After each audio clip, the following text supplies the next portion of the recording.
and we love that, and we work real hard at it. But Apple's fundamentally a software company, and there's not a lot of us left, and Microsoft's one. But you may be fundamentally a software company, but you've been known, at least to your customers and to most journalists, as the company that kind of pays a lot of attention integrating software and hardware. You know, Alan Kay, Microsoft has made some recent moves to be a little more like that. Obviously not in your core biggest businesses, but with Xbox and Zune and the Surface Computing a device we saw today is another example. These aren't markets that hold up in size to Windows or Office, but they're some of your more recent initiatives. Are the company's approaches to this Alan Kay had urging a little, or? Alan Kay had a great quote back in the 70s, I think. He said, people that love software want to do their own hardware. You know? Well, Bill loves software. No, I can resist that. The question is, are there markets where the innovation and variety you get is a net positive? The negative is that in the early stage, you really want to do the two together. So you want to do prototyping and things like that, really is one thing. And then let's take the phone market. We think we're on 140 different kinds of hardware.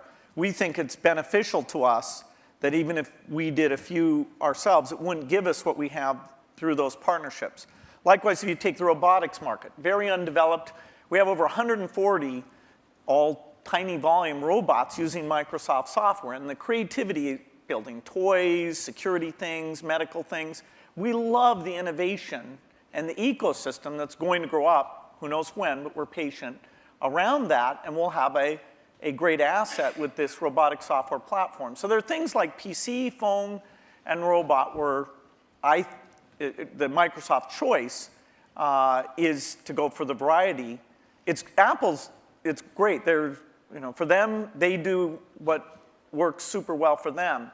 And there's a few markets like Xbox 360, Zune, and this year we have two new ones, the Surface thing and this Roundtable, which is the meeting room thing, where we'll actually, through subcontractors, but it's the P&L on the risk and all that for the hardware, the design is completely a Microsoft thing. The Roundtable, is that something you've announced, or were you just we've shown prototypes of it. That's the thing where it's got the 360-degree cameras and all those. It's like Cisco has something in that market and HP too, right? No, HP has a very high-end thing that's a tiny bit like it. But anyway. All right. Do you ever regret, was there something you might have wanted to do differently? And maybe you feel like this happened after you left Apple. Something you might have done differently where you could have had a much bigger market share for the Mac? Well, before I answer that, let me make a comment on Bill's answer there, which is, it's very interesting in the consumer market and the enterprise market. They're very different spaces. And in the consumer market, at least, I think one can make a pretty strong case that outside of Windows on PCs, it's hard to see other examples of the software and hardware being decoupled working super well yet. It might in the phone space over time. It might. But it's not clear. It's not clear. You can see a lot more examples of the hardware-software coupling working well. And so I think this is one of the reasons we all come to work every day, is because nobody knows the answer to some of these questions, and we'll find out over the coming years. Maybe both will work fine. Yeah, and I think, maybe they won't. Yeah, it's good to try both approaches. In some product categories, take music players, the solo design worked better. In the PC market, the variety of designs at this stage has a higher share. It has a higher share? Yeah, it has a lot higher share. Well, it's not that much different in music players the other way around.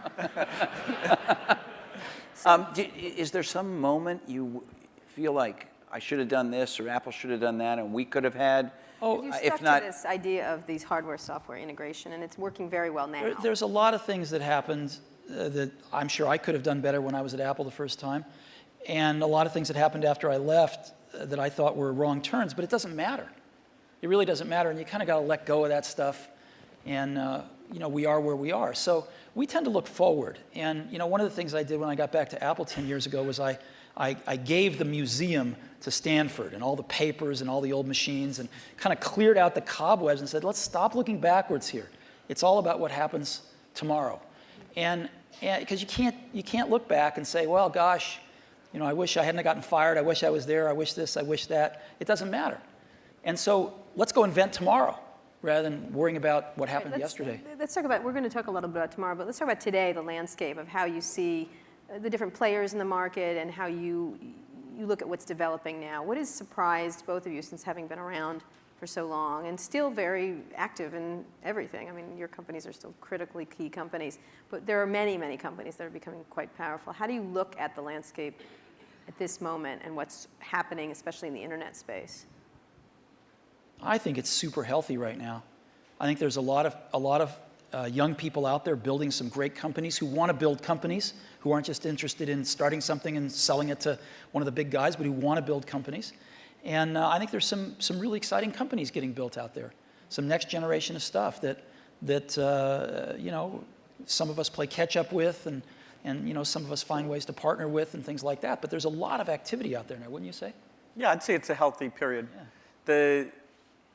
The notion of what the new form factors look like, what natural interface can do, the ability to use the cloud, the internet, to do part of the task in a complementary way to the local experience. There's a lot of invention that the whole approach of startups, the existing companies who do research, we'll look back at this as one of the great periods of invention. I think so too. There's a lot of things that are risky right now, which is always a good sign, and you can see through them. You can see to the other side and go, yes, this could be huge, but there's a period of risk that nobody's ever done it before. Do you have an example that would, for example? I do, but I can't say. Okay. And so, but I can say when you feel like that, that's a great thing. Right. That's what keeps you coming to work in the morning, and and it tells you there's something exciting around the next corner. Okay, but so the two of you have certainly you're involved every day with the internet. You have internet products. You have a whole slew of stuff on the internet.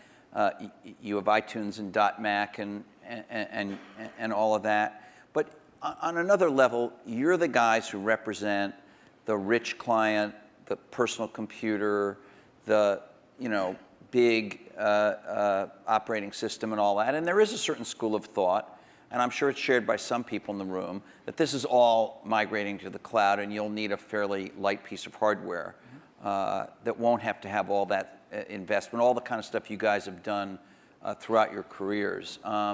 So as much as people might think of you as rivals, one way to think of you as the two guys. We're both dinosaurs. Huh? They were both dinosaurs. Dinosaurs, yeah, whatever. I can talk about that? No.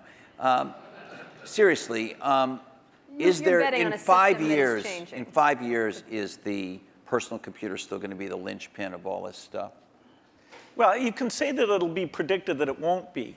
The network computer took us over about, 5 years ago, we disappeared. Remember the single function computer? There was somebody who said that these general purpose things are kind of a dumb idea. That took us over. The mainstream is always under attack. The thing that people don't realize is that you're going to have rich local functionality. I mean, at least our bet. As you get things like speech and vision, as you get more natural form factors, it's a question of using that local richness together with the richness that's elsewhere. And as you look at the device, say, that's connecting to the TV set or connecting in the car, there are lighter weight hardware internet connections. But when you come to the full screen, rich, edit the document, create things, I think we're nowhere near where we can be on making that stronger. I'll give you a concrete example. I love Google Maps, use it on my computer, in a browser.